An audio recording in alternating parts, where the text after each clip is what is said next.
Hi guys, welcome back. Today we're going to be doing a closer look at the Invincible Ultimate Collection Book 4. As with all of these, it's just a continuation of the complete kind of run overall. I do believe there was a single issue at the back of Volume 3 that was a sort of spin-off issue or something like that. It does tie into the first issue of how this one starts, I believe, but it's not necessary reading really. But as it is contained in the previous kind of volume. So let's take a closer look at this one, and then we'll come back and discuss my thoughts overall.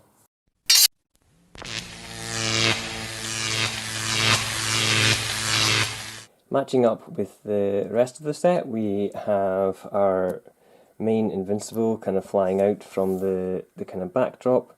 We've got a colour down the side, so in this case it's yellowy orange, and then that continues round, so we've got the sort of same colour for the image logo and the number on the side, and then for the description area on the back here as well.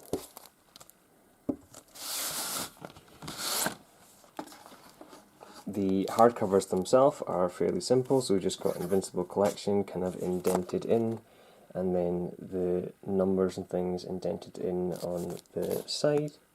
The back is clear. I do have a little bit of a ding in the corner here, but it didn't really affect things.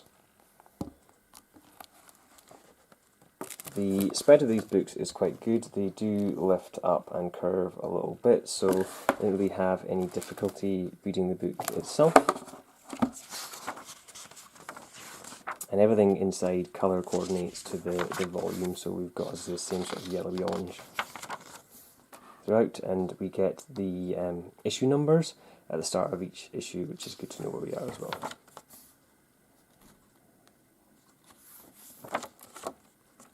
I really enjoy the art in this book. As it's progressed, it's just, as I say, got better and better, more refined around these characters, and I've, as I say, really enjoyed where it's kind of gone. The bright contrasting against the bloody is always entertaining to kind of read as well. Reminds me a little bit of Luther Strode and some other books like that, that you just don't see the bloody moments coming.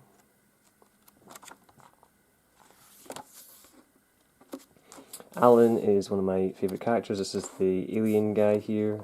He's really cool.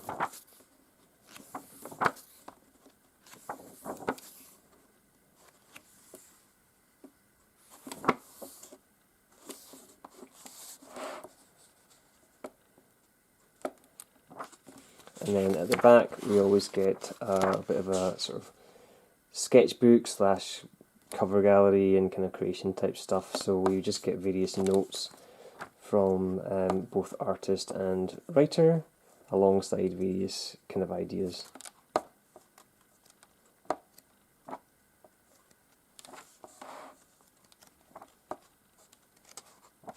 And so they're always worth reading that at the back there. I find it enhances your knowledge going into the next book as well as to what they were kind of thinking coming out of that.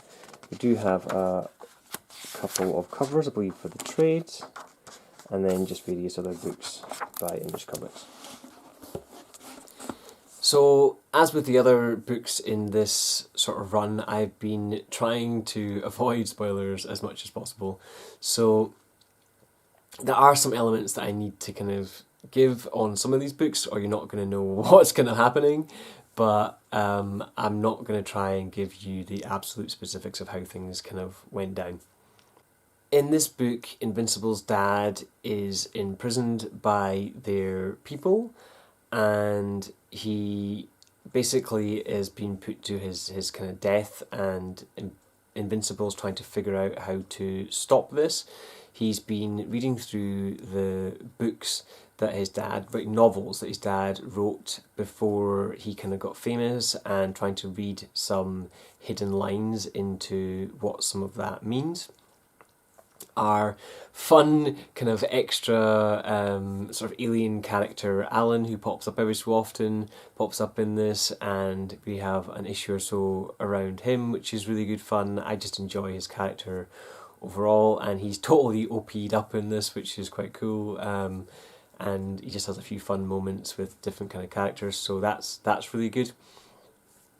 The relationship from the previous book kind of builds up between the various kind of different friends, partnerships, stuff like that, and certain people kind of eventually break up and kind of change who they're kind of going out with, or at least start that process in this book. So there's those kind of changes. We get new relationships building on the team as well, where different people are either getting married or going out with different people within the team, and those kind of things all kind of change up a little bit.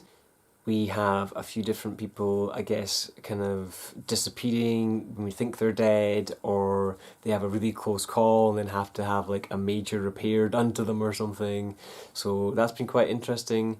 We built up around some of the sort of bad guys again and brought back some of how that kind of stuff works, just in more kind of almost cameo moments rather than a focus, but it was interesting to have that there. We have, I believe, a new boyfriend for his mum, and that relationship starts to kind of build. As with everything in this book, I don't really trust him at this point because anything can change at any kind of point. And the tail end of the book, this is a tiny spoiler, the dad kind of decides that he misses Earth and his previous wife, and that kind of sets him on his new path to, I guess, potentially coming back and trying to kind of take his place back on Earth, who knows. Right now, as it stands, Invincible is the sort of guardian of Earth as far as the Voltrumites, I don't know how to say that correctly, are concerned, and they do have various brush-ups against him, but they threaten him or tell him there's a time scale before they're going to come and kind of do various things. So it'll be interesting if he comes back, what happens and how that kind of changes. Alan, as I say, along with the sort of council of sort of planets, are kind of changing their goals and things are kind of going on there as well, but there's also a bit of distrust between those members, so I don't know whether or not that's going to stand around for the sort of long term either. But things are always changing, always evolving. It's really interesting. At the same time, it's a fun, bright, fun relationship type kind of book. So you can read it for all angles. You can read it for the sort of slapstick, massive kind of splat kill kind of sequences. You can watch it for the relationships and kind of things like that. Or you can read it more for the evolution of the family and the changes and kind of things around there. As I say, there is a major character that gets added into the Invincible family, but I don't want to spoil how that all kind of comes about, and I think you guys just really need to read it yourselves to enjoy that bit.